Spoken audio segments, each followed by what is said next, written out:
I'm Diana Ideas, Master Certified Coach, and recently minted ACTC with the ICF, which stands for Advanced Certification in Team Coaching with the International Coaching Federation. So this video is about the exam for the team, the advanced team certification or credential, not about the ICF credentialing exam for ACC, PCC, or MCC. If you have questions about that, we have a panel video with Hawthorne Union coaches. The ICF is in the process of revising that exam as of August 20th, 2024, and some of us will be taking the exam after that, so we're able to provide a new video and resources for those of you pursuing the credential exam. This video is about the team exam.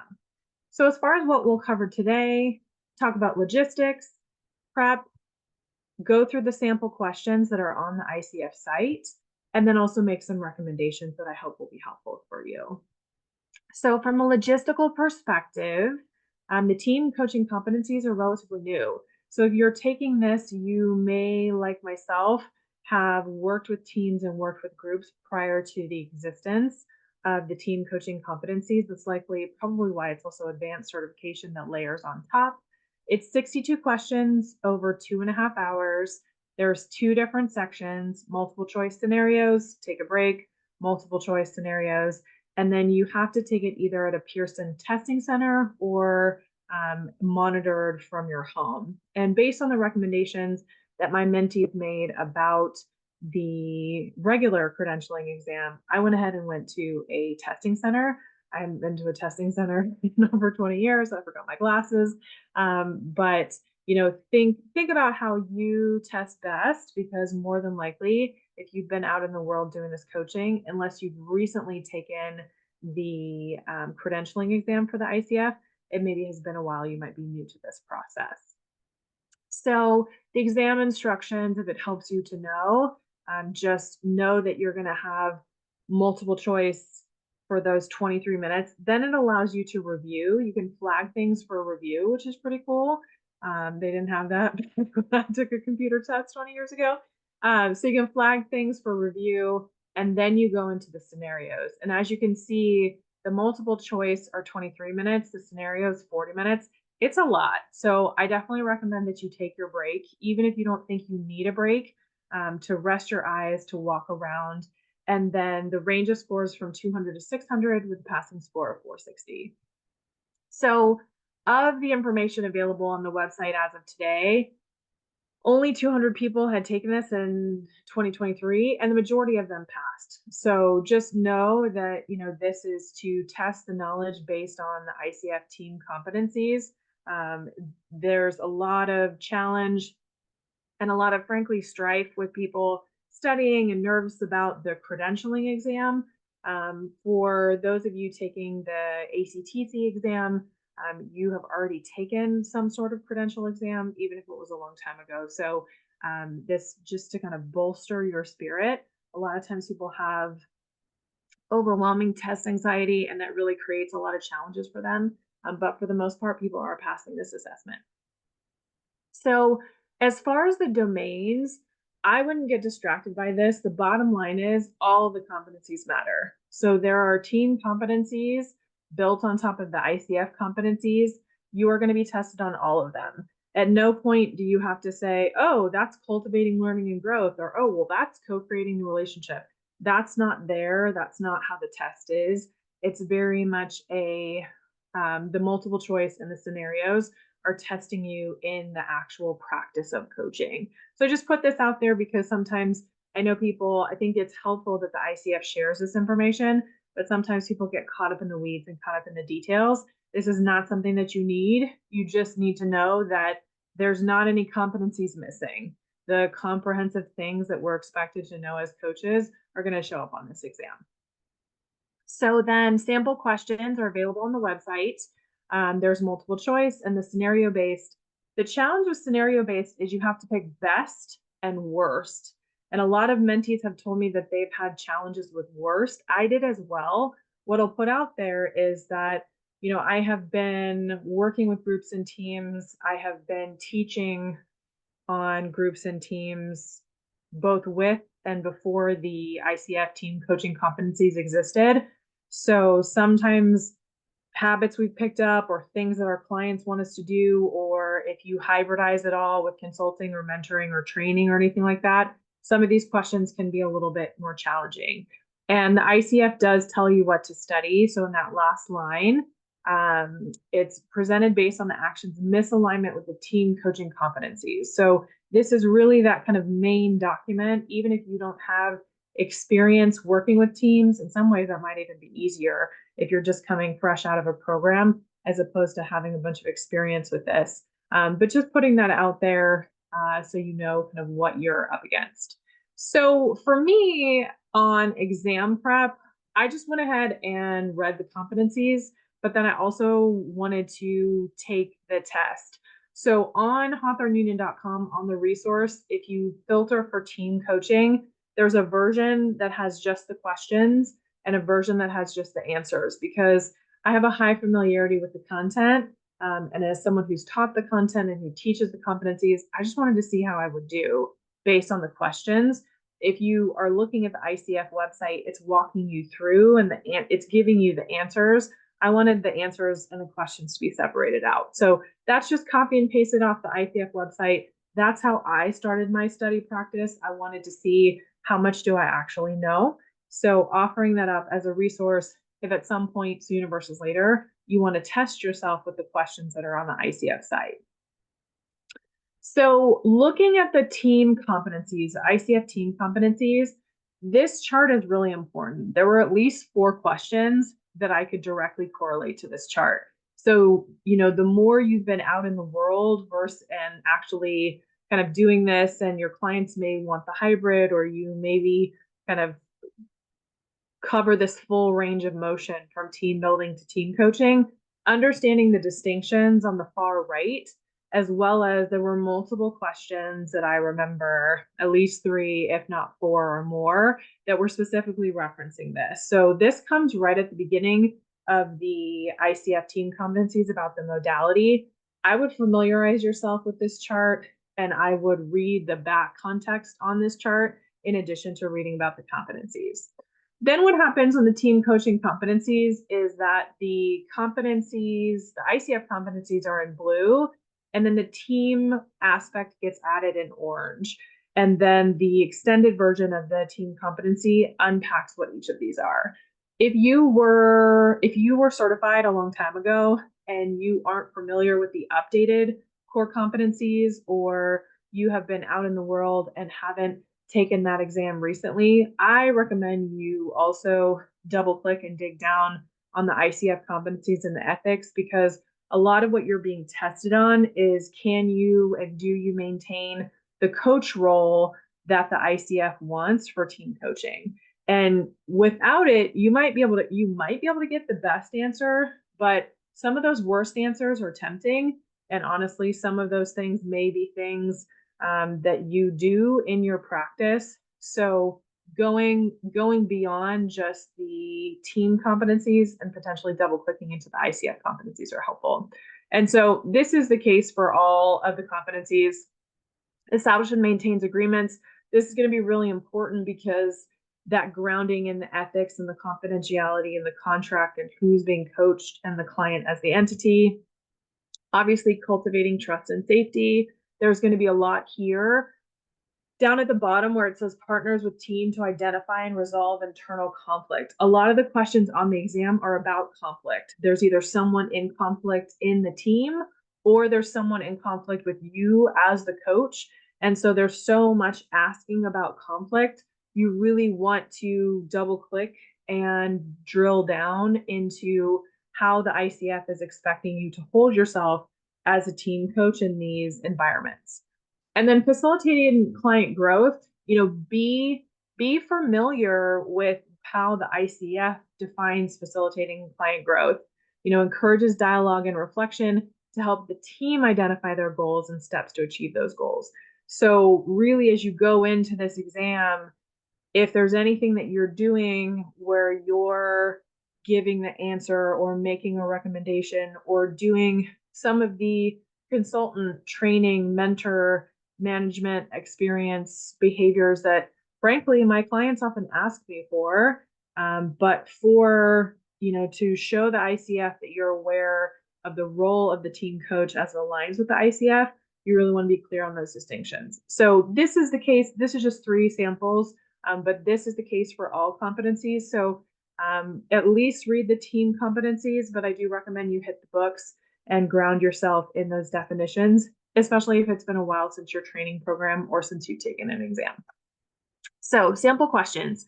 So I recommend, if you haven't already, that you go ahead and go to the Hawthorne Union resource page and download the sample questions so you can test yourself. All I'm going to do is walk through the questions that are currently on the site, give you some tips and recommendations, talk it through a little bit, but I recommend that you answer the questions on your own before you talk it through with me, because we don't necessarily think the same.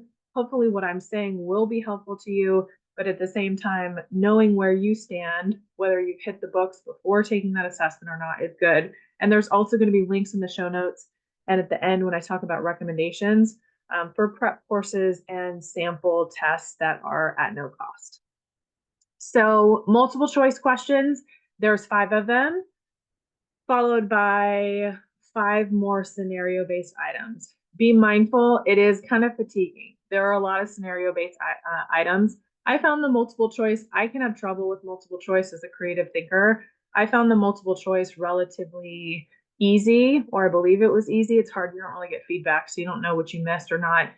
But at the same time, as a master coach who's taught this content, I'm very familiar with the content. I did have more trouble with the scenario-based items, so we'll talk a little bit more about that. Okay, so sample questions. I don't want to read to you because you can read. So take a look and pause here if you haven't already answered this question to take a look at what you think. So as we look at this, mentoring and coaching. So again, it's calling you to that chart that I recommended that you study, team mentoring and coaching. So as you look at the first, team mentoring is completed in a single session. That's not necessarily true. While team coaching extends over several years, that one we could just toss out, right? Because the time duration, there's nothing in the ICF competencies about the time duration. Team mentoring focuses on developing individual team members, while team coaching supports the team as a whole. So that may or may not be true, right? Team mentoring may focus on the whole team, but when we think about how the ICF defines team coaching, we think about resourceful and whole. That's definitely the strongest answer we've looked at so far. In team mentoring, the mentor is the expert and shares their knowledge with the team. In team coaching, the team is the expert. So that is more defined. Mentoring, this, for example, is mentoring. I have taken this assessment. I have this credential. I'm sharing my knowledge with you. Whereas if we were having a team coaching conversation, the team would have that expertise. So from an unpacking perspective, you can see some of these have some flaws, whereas one of them is particularly strong. And so that answer is that clarification, right? Because team mentoring, you don't know that it's just the individual, even though team coaching does support team as a whole. My hope would be that mentoring did that as well. So that clearer clarification, those charts, that chart with the lane on it, oh, look, it's right here. That answer is actually right here. The expert in ownership of team coaching is the team. If you go over a couple columns, the expert ownership and the mentoring is the mentor. So you don't have to, you're not gonna have to fill out a blank version of this chart, but at the same time, if you've read this chart and you've reviewed the material that went into creating this chart, then you're gonna have a stronger sense of knowledge of what the ICF is testing you on. Okay, next question. Go ahead and pause if you haven't already answered this. So the agreement, getting to the maintains agreement. So the team coach and one representative from the sponsor organization, and the whole premise of team coaching is that you're seeing the team as a whole entity and coaching the team as an entity. So the team coach, all team members, the team leader, and the sponsor organization, that one sounds really good because it has the whole team involved, and it also is considering the sponsor, the team coach, team leader, all current team members, and anyone who's left the team in the last year. So that, from a confidentiality standpoint, outside of the organization, that last one's unlikely. And so it makes that middle one the answer. Next sample. So the challenge with best help resolve conflict is that you're looking for how the ICF defines as best, which may be different from how you would handle the situation yourself.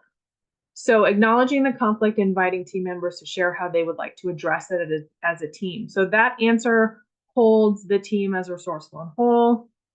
You're not sweeping anything under the rug and pretending that there's no conflict.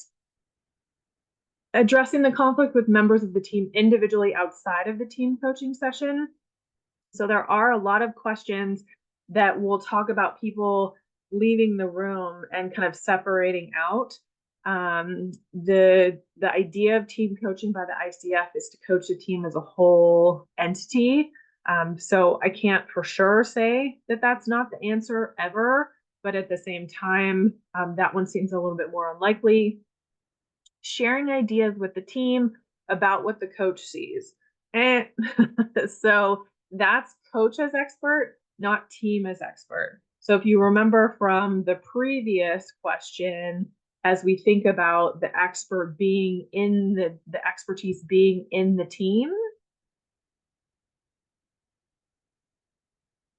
we're kind of coming back to that. Sharing ideas moves you out of that coaching role a little bit more. So the answer here is that we acknowledge and invite.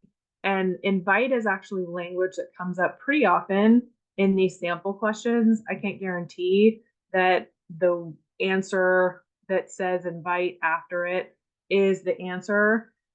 But if you look at even the core competencies, a lot of the core competencies are about inviting people. So we didn't want to take the team outside of the room. We didn't want to share our own expertise. Oh, here's how you can fix it from a consulting perspective.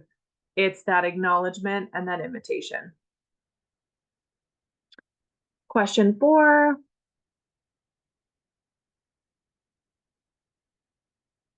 So to break tension when team is discussing a challenging topic, discover potential areas of conflict that the team should avoid, encourage the team to engage in internal dialogue and reflection.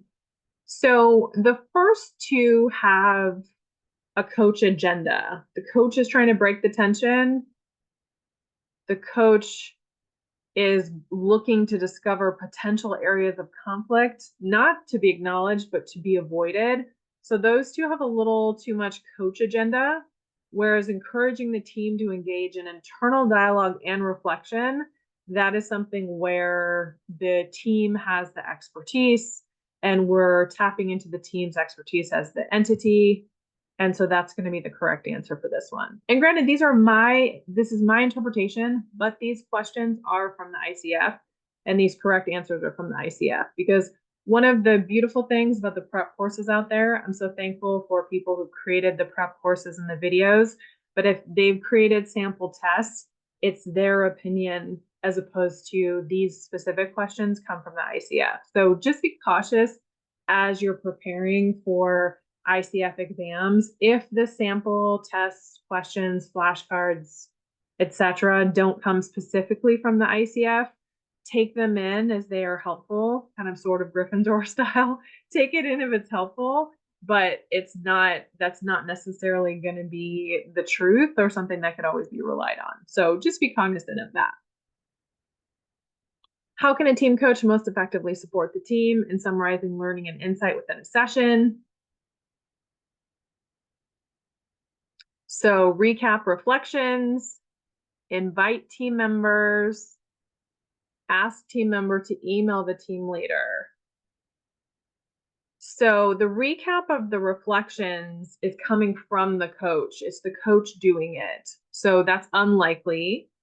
Inviting, remember what I said about invitations? Inviting them to share their reflections and learning, that's very ICF. That's very team as resourceful and whole. Ask each team member to email the team leader. That's kind of like the exiting of the room. It's taking outside of the team. So more than likely, we're looking at invite. So I found those to be pretty self-explanatory, pretty aligned for me. Those made sense to me.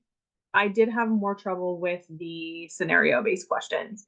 So something to keep in mind about the scenario-based questions, I'm going to go ahead and mark the best action with the blue and the worst action with the kind of the orange from the competencies. But one of the things I want you to be aware of is that all of this that I've put in the box is noise. You don't need all of that. So in the exam itself, the scenarios, like it's a lot.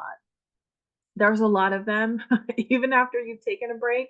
I was moving pretty quickly through them, and I even got to a point where I was kind of waning. My energy was waning, and it was difficult for me to handle them. So, if you were actually coaching this team, you would care about this information in the box.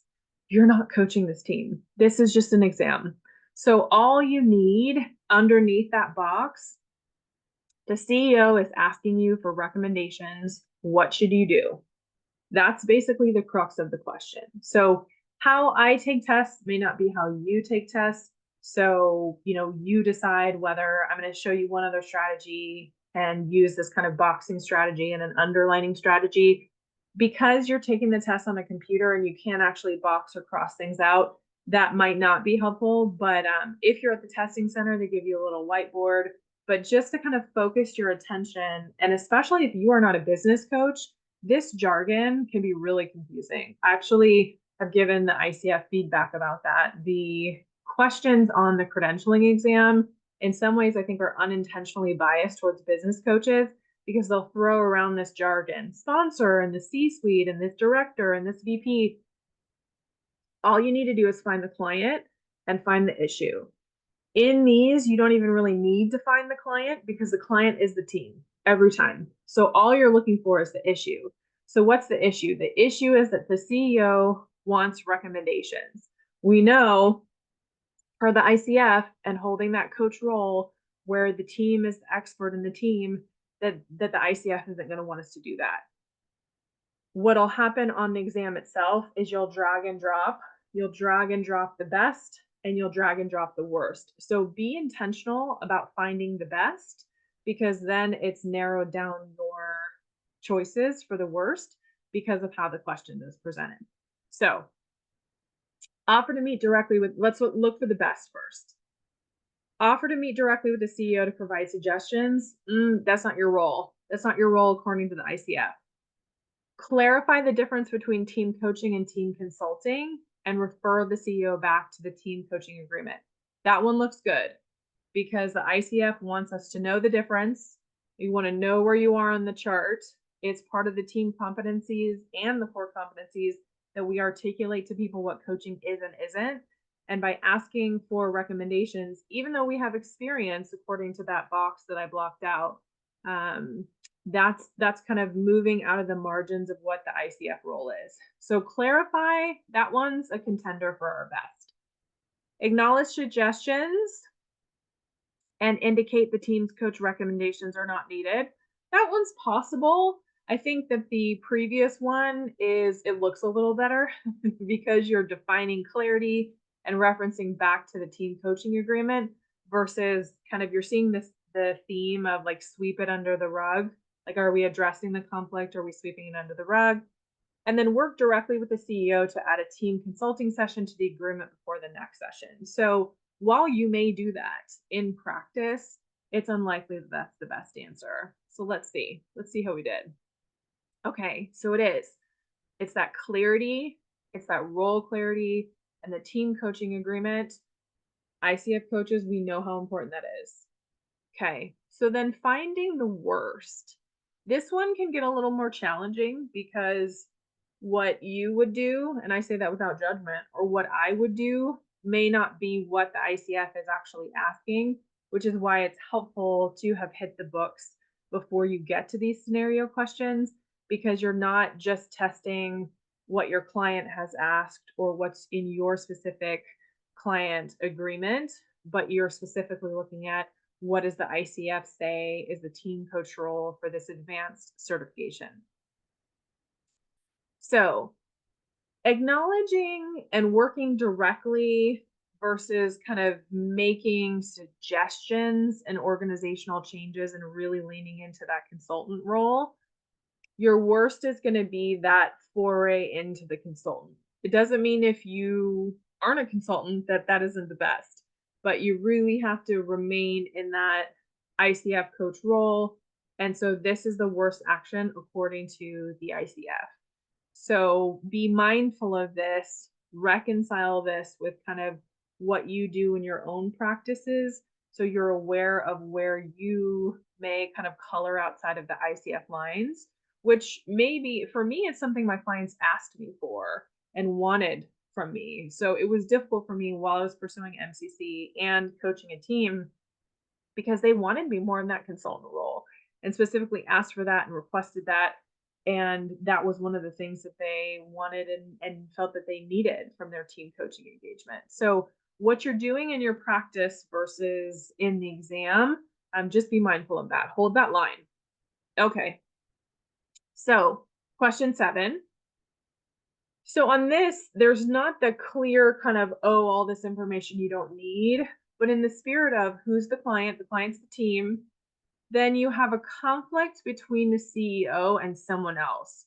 You don't need to know if it's, the VP of sales or the VP of marketing. Like if the rest of this is just kind of noise. I'm not saying don't read the scenario, but when you're 40 minutes in to your scenarios and you're on the second set, it's a lot of detail. It's a lot of detail, and we don't necessarily spend a lot of time testing. So essentially, if there's a conflict between the CEO and the director, what is the best and the worst? So remember, ask the CEO and director to leave the room. There's kind of that may not be the answer because it breaks up the team as one entity. And we as team coaches are supposed to be coaching the team as a whole entity. Waiting and seeing, silence is a very effective coaching tool. That's likely not the best response. Invite the team to reflect on how conflict impacts the team's progress and how they can best address when it occurs. So again, that invitation language, remind team members of their agreement to engage professionally in all team coaching sessions. So consider that. And your best is going to be invite. I'm going to be honest with you, I would maybe remind. Because if people are being unprofessional, I'm likely to call that out. But that's why it's part of why we're being tested. That's part of why we're being taken back to the materials and the tenets of the ICF. It's that invitation. Whereas in a different role from a management consulting or addressing conflict or something, there may be another answer that's true. And then the worst is again when they leave the room, when you're taking the team away from itself to resolve the conflict.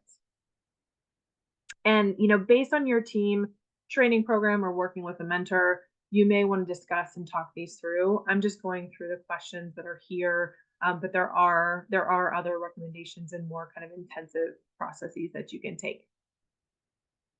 All right. So with this one, the coach observes a significant improvement. So I'm not saying don't read the scenario, but help yourself find what's the issue. Is there a conflict? Here, it's actually a recognition. It's a recognition of a significant improvement. So are we sharing? And no additional team coaching sessions are needed. So, that's not going to be the best one. Invite, again, that invitation. Ask the team leader to report the outcome of the exercise. So be cautious with that one because that's not treating the team as a whole identity and as an expert. It's treating the team leader as the expert. And then remain silent. So there's a lot of, you see this recurrent choice. There's kind of a choice where you can take people out of the room. There's a choice where you can remain silent. There were a number of questions on the exam where it was like, invite the sponsor in to discuss blah, blah, blah. So be mindful of some of these themes, so they can potentially help you see the what your role is and help you kind of color in the lines. So invite the team members to share their reflections is going to be the best. And then, no additional team coaching sessions are needed. This is a place you may not need to read the question a bunch of times and get all the detail, but the place that you do want to make sure that you have that detail is the answer. Because share that the team has achieved its goal. Who are we to say? And then the no additional team coaching sessions are needed. That makes that one kind of an obvious one, but be mindful the team leader to report and remaining silent. Those may be things that happen, but we're looking here for the best and the worst. All right, as we progress, here this one has a bunch of letters. So we're going to box it again. We don't need all of that. Basically, the CEO is distracted and people are frustrated. That's that issue or the conflict. So a lot of times it's kind of like, well, is it between you and the person or is it between the team itself? A lot of these are about conflict. And again, there's that more kind of business facing jargon. I anticipate, since this is specifically teams, a lot of the coaches taking this are familiar with this jargon, but don't let the titles distract you, or new strategy to improve the organization's sales figures. You don't need that. You don't need that unless you're working with the team. But since you're not working with the team, for the sake of this question, you want to clear that out and be like, hey, the CEO is disengaged and that's bothering people. So we have ask the CEO, that directive approach, invite the team to take a short break. So that one is, I feel like that one, there's two invites here. Inviting the team to take a short break, you're not splitting up the team, it's the team as a whole. Invite team members to share what they need to move towards the development of a clear, unified strategy, and re-engage the CEO in the discussion. So I'm going to hold back some of my opinions and style on this one because I don't want it to be distracting to you as far as kind of what my opinions are, what I would do, or what served me in my team and group coaching engagements. And I'll say that invite the team to take a short break is the answer that the ICF has defined as the best. And then the assertion of the coach that the CEO put their phone away and focus on the discussion, that level of directness has been defined as the worst here. So some of what part of the prep, whether it's prep courses or the classes you've taken or the sample tests and things like that, part of the prep is to see kind of how aligned your natural inclinations are to the ICF. Sometimes, there was one scenario where I was like, ooh, I was having trouble picking the worst. And ultimately I was like, well, do you want to get this wrong because you're trying to say what the ICF wants you to say? Or do you want to get this wrong because you picked the one that you think it is, and that might not be what the ICF wants? So you can, if you have a lot of experience with teams, you may get in your head more about this than someone who has just learned about this and not necessarily done that. So I just want to acknowledge that and just say that that's part of this process. We are learning. We're learning to be better coaches. We're learning to be in better alignment with the International Coaching Federation. So, and if you don't pass, you take it again. It's not going to stop you. Don't let it stop you. All right. So here we have kind of the crux of the issue is that one of the directors is concerned about what's happening in the team. So here it's kind of the HR director. It doesn't say whether the HR director is part of the team or not. My assumption is that this is a sponsor having concern about what's happening in the team. So just be mindful that that's a theme. And then down here, frustrated, the HR director asked the coach to share their thoughts on the best approach. So just like the CEO in that previous scenario, we're being asked to break ICF role. So just be mindful of that. So the best action, remind the team and ask them what would support them. Suggest that the team continue the discussion. Invite the team to reflect and share what the coach would do in this situation. So, what I'll say is that the invite here is not the slam dunk. So that's why you don't want to automatically be like, "Oh, if it starts with invite, that's the answer." Because invite the team members to reflect on how staff might feel if they do not have the opportunity. That's leading. That's leading the witness. Suggesting that invitation and share what the coach would do in this situation, all of those have the opinion of the coach laced in them. And that's not how we're taught. That's not what it's looking for. So when we think about the best, suspense. There we go. I was really hoping that was the right answer. So that you're reminding the team that they're resourceful in the whole. You're taking them back to themselves, and you're asking them what would support them. So just be mindful. These tricks of language, like "Hey, invite" is usually a good thing. It doesn't mean it's the answer. It doesn't mean it's the best answer. You still want to the reading and kind of analysis of the question. It's like, just look at the question enough to get the crux of the issue, take that detailed focus down to the answer. And then the worst is going to be the coach giving recommendations. you know, Share what you would do, but indicate this is ultimately the decision of the team. Now, this is difficult. This may be difficult, especially if you're newer to being credentialed, because we are allowed to make recommendations as long as it's without attachment. So this can be a little bit confusing, but it's share what the coach would do in this situation. I think the reason that that is the worst is because it changes where the expertise is. It takes that expertise away from the team and shares as the coach, and that but indicate that's ultimately the decision of the team. That's kind of like, well, this is what I would do, but you don't have to do that. But it's still kind of putting that attention on the coach, versus grounding the team back in their own expertise. Scenarios. So scenarios, if you are challenged by the scenarios, if you get kind of in your head about the scenarios, if you have some challenges with the worst action, and sometimes that feels even harder with the best action, you are in good company. You are among friends, and we have some recommendations for you. So my recommendations: consider how you review and test. For me, I wanted to see how I did just off the gate, no studying, because I am familiar with the content. I did not take any prep courses, but I did take a free exam.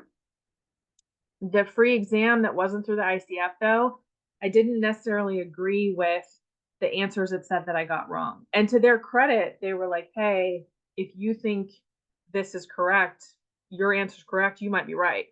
And so I really appreciate that they put that in there. But at the same time, I've had mentees, not on this exam, but on the other, get really in their head about, "I'm getting all the wrong answers wrong."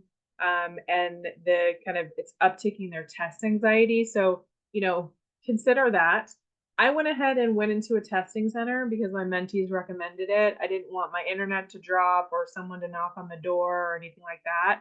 What I'll say though, that half an hour, you're supposed to go a half an hour early. It took the entire half an hour for me to get checked in because there were so many people there.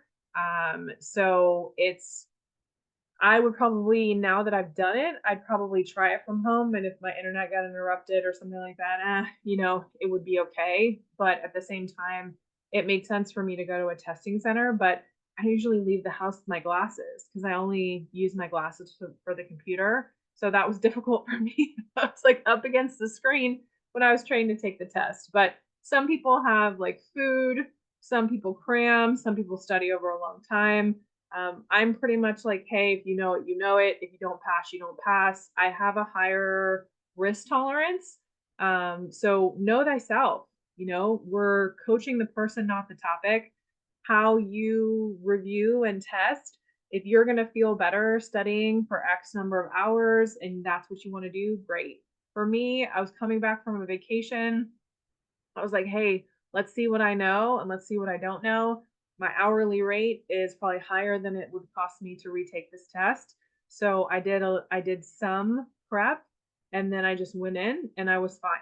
But that's me. That's me. That's my style. So you've taken tests before, even if it was a long, long time ago. So keep that in mind. ICF team competencies, that's literally what this test is on. I would review that more than once. Take a look at that chart, have an understanding, potentially kick back to the ICF competencies and ethics. I teach classes on these things, so I didn't go super deep into the review. But if you're not already kind of immersed in these things on a regular basis or haven't seen the updated versions, you definitely want to ground yourself in those. The team is the client. So one of the things I think is challenging about the ICF credential exam is that sometimes it's hard to find the client because there's a sponsor and then there's this person and there's the HR and like where's the client, because the client is resourceful and whole. Here, that's easy. The team is the client, and either they're in conflict with you or they're in conflict with each other or there's something else that needs to be addressed or acknowledged, but the team is the client. So just keep that in mind. The team is the expert and resourceful and whole. So when it comes to best answer and when it comes to worst answer, if you're getting away from the team being the expert, or if you're getting away from coaching the team as one identity or one entity, I should say, then that's when you're kind of potentially going out of the best or worst. Coaching presence. This is not about what you would do in your practice. This is about how the ICF defines coaching presence and how the ICF expects us to be as credentialed coaches and for teams and individuals. So ground yourself in that. If you're thinking about what you would do in your business or in your role as a consultant, that's going to get in your way. That's gonna be more challenging for you. Find the issue. You're not tested on the details. There was one question. It was like the VP of marketing and the VP of sales, and then the marketing one said this or whatever. Like none of that matters. It was just two people are in conflict. So then the answers become, how do you resolve when people are in conflict in alignment with the ICF coaching presence? There were a number of questions that gave the option to invite the sponsor in, which I thought was really strange. I have never invited a sponsor in to a team coaching session because to me that in my contracts, that breaks the confidentiality of the team unless it's specifically part of the contract as an alignment session. So what's interesting is when I found that in a couple answers, I was like, that's really weird. So maybe that's something that's focused on now in your programs. I'm old school, so I've learned a lot of what I've learned from coaching teams. So that was very unusual to me. What I found though was that, I mean, it definitely, in my opinion, is not the best answer, but based on the questions I was answering, it also wasn't the worst answer. It was essentially like there's some kind of conflict or some time of misalignment. So I can't make any promises, but if the sponsor is being invited in, that should be contracted. So for me, when I took it, that is not what I chose. I looked at it and thought, hey, that's probably the worst answer. But then in the particular scenarios, it wasn't. So just be cautious with that because your sponsor is separate from the team. They are part of someone who makes the agreement because they're paying for the agreement. But then when you're coaching the team as an entity, you're not necessarily pulling the sponsor into the room. So I hate to be vague on that one, but because it was asked multiple times, it threw me off. And then based on my assumption, like, oh, well, I'm not going to invite this sponsor in because of confidentiality, I thought it would be the worst, and it wasn't necessarily. So just be cautious with that. Maybe talk to your mentor coach about that, or you may want to ask the people who facilitate your program, or just ground yourself in the competencies and be very clear on when the sponsor is involved or not, which is why I said it should be contracted. Invite is more likely to be an enticing answer on those sample questions versus ask, share, or offer. There's nothing wrong with asking, but a lot of the sample questions, if you go and you look again, the ask was sometimes leading the witness. The share and offer was coming from the coach and taking away expertise. But as we know from that previous question, invite, it's not automatically invite is the answer. That's not necessarily the case. So still be critical about that and take your break. Even if you don't need your break or you don't think you need your break, take your break because I was moving pretty quickly. I thought I probably could have gone without a break, but I was like, no, I recommend people take their breaks. I just stood up, I walked around the building a little bit. There's some people who had food and drinks and all that stuff. And then by the end, with all those scenarios between me and the exit, I did start to wane, even though I was moving pretty quickly. So I am a big advocate for taking your break just to give your eyes and your mind a rest before you go back in. So these are my recommendations. I also had recommendations from other coaches. So I want to thank Damian Goldberg and Courtney Birch Webster, Mohammed Sharaf Aldin, and also Dom. Oh no, I'm spacing on Dom's last name. I'm sorry, Dom. She's amazing. So check out group coaching headquarters. Damien runs a program as well. I'm Sharif Aldin. They have programs in Arabic and English. And then also Courtney Birch Webster does coaching supervision for ICF LA. So amazing coaches. I'm so thankful to have them in my network and also for helping me prep for the exam. So tips from them, take care of yourself prior. Whatever you need to sleep, eat, prepare, whatever's happening in your life, you need to reschedule the test. Think about this from the kind of coaching the person versus the topic. The scenarios are dense. So one person said that they didn't really have time to review. It took them a long time. And since I am a fast reader, I stopped and took note of that feedback because it helped me see, oh, this is probably going to take me longer than I thought it would just because someone else said this. So I do say that, we see from the samples, there's density in the scenarios. And a lot of the scenarios, how I gave the tips with the box and the underline, a lot of the scenarios, you just had to read the whole thing. And sometimes you had to read it a couple times. So those scenarios get pretty dense. So pace yourself, but also, know what your time is, flag something if you're not sure, but be mindful about the pacing because it will give you time. If you have time on the clock, it'll give you time to go back. There are free prep courses. I had no idea. So thank you for the people who have created the prep courses. They've also created flashcards and they've created an exam, which I think is awesome. I think it's fantastic that there's free resources out there for coaches as they prepare. Do this though with the caveat, and I love that they have this in exam. This is someone giving you their recommendations, but they are not speaking directly on the ICF's behalf.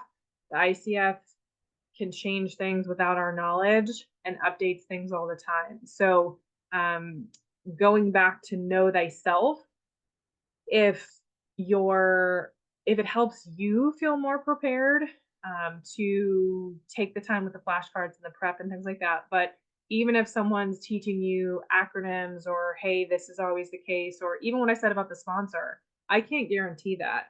I thought that was a strange thing on the exam. In my experience, it wasn't the worst answer, but it's possible that I got those wrong. So just be mindful. That's the kind of caveat so that you don't feel like you know thyself, so you know whether you're kind of over preparing. And then one of the tips that I thought was really helpful was what to think about when defining the worst answer. So the ethical considerations, fragmenting the team and not addressing it as one entity. I see this more now after I've taken the exam and kind of see how much this comes up in the question. So shout out to the coach who shared this.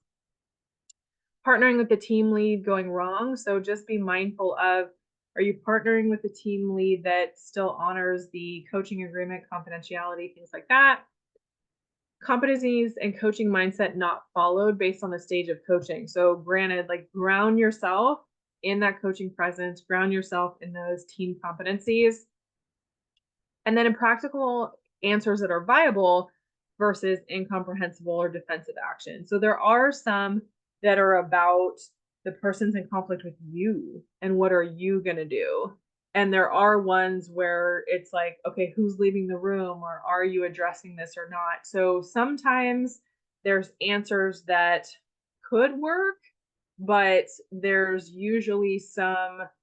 something more role breaking or more obvious than the language of the worst answer, but not always. So just know if you're getting caught up some on the worst answers, you're in good company, and grounding yourself in these things. I think this is a great perspective shared from one of the coaches that I mentioned. So, best wishes, good luck. You've got this. If you don't have this, you learn something, you'll prep a little bit more. It's not going to stop you from being certified, and you try again. If you want to connect with me, Diane Ideas, MCC, Hawthorne Union, that we have free resources, YouTube channel, the mentor coaching for coaches is that book Listen, podcast Cross Street Coaching. So there's things that we can help you with as you pursue and renew your credential. Best wishes and good luck.